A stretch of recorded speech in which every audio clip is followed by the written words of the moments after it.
क्या सच में कुछ न सुनना किसी की जान बचा सकता है? सोचने में बड़ा अजीब लगता है ना? लेकिन आज की हमारी ये कहानी बिल्कुल वैसी ही है जैसी बचपन में दादी नानी सुनाया करती थी। तो चलिए सीधे इस रहस्यमयी कहानी में गोता लगाते हैं। एक बार की बात है, कुछ मेढक जंगल के रास्ते बड़ी मस्ती में एक साथ यात्रा कर रहे थे। सब कुछ बिल्कुल बढ़िया चल रहा था, एक मजेदार सफर। और तभी धड़ाम, स्थिति एकदम से बदल गई। दो मेंढक अचानक एक बहुत ही गहरे, घुप अंधेरे गड्ढे में जा गिरे। ये कोई छोटा मोटा गड्ढा नहीं था, बल्कि एक भयंकर और खौफनाक जाल था। ऊपर से देखने पर नीचे सिर्फ अंधेरा ही अंधेरा नजर आ रहा था। बाकी सारे मेंढक गड्ढे के किनारे पर आकर खड़े हो गए और नीचे झांकने लगे। बस असली कहानी और संघर्ष यहीं से शुरू होता है। ऊपर खड़े बाकी मेंढकों ने जब गड्ढे की भयानक गहराई देखी तो उन्होंने शोर मचाना शुरू कर दिया।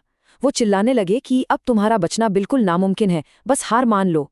वो बार बार यही कह रहे थे कि कोशिश करने का कोई फायदा नहीं है, क्योंकि तुम दोनों अब मरे हुए के समान हो। जरा सोचिए, ये सिर्फ एक सलाह नहीं थी, ये नकारात्मक शब्दों का एक ऐसा प्रहार था जो उस गहरे गड्ढे की दीवारों से टकराकर और भी ज्यादा डरावना लग रहा था। अब ऐसे संकट के समय में क्या किया जाए?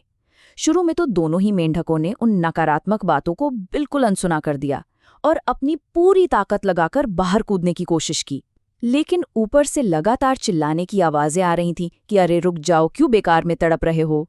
एक तरफ तो उन शब्दों का भारी मानसिक दबाव और हताशा थी, और दूसरी तरफ बिना रुके अपनी कोशिश जारी रखने की जिद। ये सच में एक बहुत ही कठिन लड़ाई थी। लगातार वो नकारात्मक बातें सुनकर आखिरकार एक बहुत ही दुखद घटना होती है। एक मेंढक ने उन हतोत्साहित करने वाले शब्दों को सच मान लिया। जब चारों तरफ से बस यही आवाज आ रही हो कि तुम नहीं कर सकते, तो कोई भी अंदर से टूट जाता है। उस बेचारी जान ने अपनी हिम्मत छोड़ दी, हार मान ली और गड्ढे में गिरकर उसकी जान चली गई। सच मानिए, उन विनाशकारी शब्दों के बोझ ने उसे पूरी तरह कुचल दिया था। लेकिन अब सवाल ये उठता है कि दूसरे मेंढक का क्या हुआ? उसका कूदना अभी भी जारी रहता है। वो दूसरा मेंढक बिल्कुल नहीं रुका। ऊपर से भीड़ अभी भी चिल्ला रही थी कि ये दर्द सहना बंद करो, लेकिन वो और भी ज्यादा जोर से कूदने लगा। अब यहाँ एक सवाल है, तुम्हें क्या लगता है अब आगे क्या होगा? क्या वो भी थककर हार मान लेगा? लेकिन असली ट्विस्ट तो अभी बाकी है। वैसे अगर बचपन की कहानियों का ये सफर आपको अच्छा लग रहा है तो इस कथा को लाइक करना मत भूलना। चलिए वापस उसी गड्ढे की ओर चलते हैं।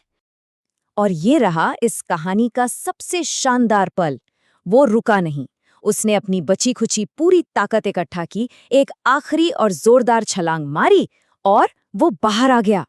उसने उस खतरनाक और जानलेवा जाल को मात दे दी। उसने वो कर दिखाया जो बाकी सबको बिल्कुल असंभव लग रहा था। बाहर आते ही ऊपर खड़े बाकी मेंढक तो पूरी तरह से हैरान रह गए। वे समझ ही नहीं पा रहे थे कि आखिर ये चमत्कार हुआ कैसे। उनका सीधा सा सवाल था, क्या तुमने हमारी आवाज नहीं सुनी? हम तो लगातार कह रहे थे कि रुक जाओ, ये नामुमकिन है। उनका ये सदमे में होना बिल्कुल स्वाभाविक था, क्योंकि उन्होंने तो अपनी तरफ से उसका मनोबल तोड़ने में कोई कसर ही नहीं छोड़ी थी।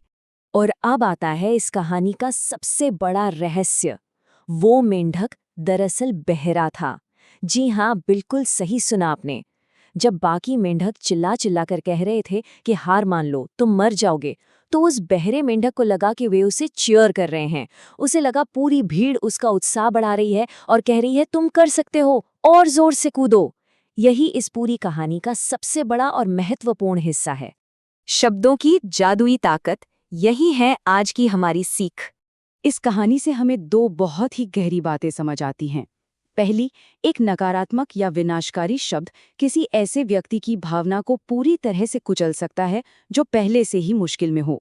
और दूसरी, एक उत्साहवर्धक शब्द जादू की तरह काम करता है। वो इंसान सच में बहुत खास होता है जो किसी के मुश्किल समय में उसे प्रोत्साहित करने के लिए दो मीठे शब्द कहता है। ये किसी को हार मानने से रोक सकता है।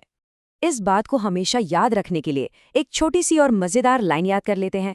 अच्छे शब्द करते हैं जादू का काम, बुरे शब्दों से होता है काम तमाम। है ना, बिल्कुल आसान।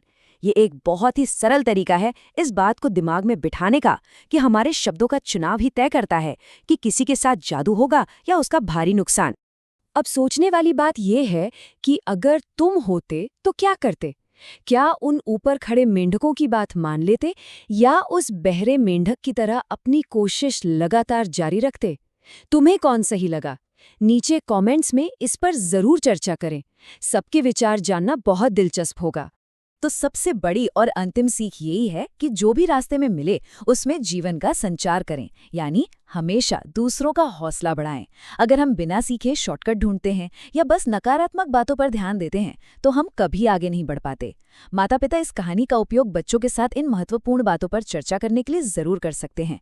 अगर ये कहानी आपको अच्छी लगी तो इसे अपने दोस्तों और बच्चों के साथ जरूर शेयर करें और ऐसी ही शानदार कहानियों के लिए चैनल को सब्सक्राइब करके हमारा साथ जरूर दें।